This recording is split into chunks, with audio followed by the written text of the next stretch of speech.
The apocalypse in Islam. Apocalyptic literature abounds in Islamic countries. And the tradition is ancient, as the elders recall in a prize-winning work in Blois. The apocalypse is intended to be the unveiling of what is hidden. It presents itself as a reinterpretation of the history of the world aimed at showing that the exacerbation of present misfortunes is the sign that the end of time is near, an end of time that will see the victory of the righteous. Anyone who frequents Islamic countries is struck by the abundant apocalyptic literature on sale right up to the door of mosques. This resurgence is based on a tradition that the ancient writers, in a luminous work, take care to follow from the beginning. For it is from the first 3 centuries of Islam that eschatological visions are formed. Although the Quran mentions neither Jesus nor the Mahdi, both are given a function. Jesus will defeat the Antichrist in the Sunni tradition, while the Shiite tradition favors the Mahdi, descendant of Muhammad in the 11th generation, hidden caliph who will return from Khorasan, a territory located in the eastern confines, preceded by the Black Flags.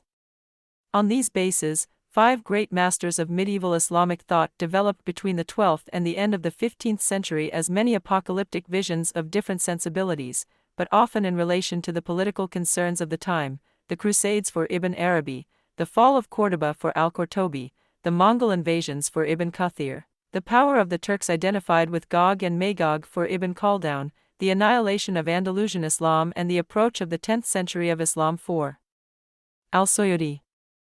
Until the middle of the 20th century, millenarian and apocalyptic movements remained contained. But a turning point seemed to have been reached in 1979, with 2 major events: the Islamic Revolution in Iran and the capture of the Kaaba in Mecca by the millenarian group of Al-Otabai. Added to this was the invasion of Afghanistan by Soviet troops. In the years that followed, a prolific apocalyptic literature developed, which manifested a virulent antisemitism. In the traditional announced schema, the Jews and their Christian allies figured as the Antichrist whom Jesus would be tasked with defeating before the Mahdi returned. A shift was made after September 11, 2001, the beginning of the fight against the Taliban at the end of 2001 and the beginning of the Second War in Iraq in March 2003.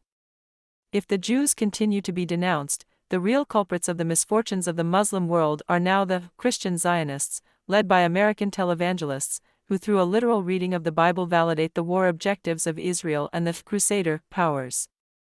However popular these publications may be in Sunni circles, the powers that be are hardly influenced by them.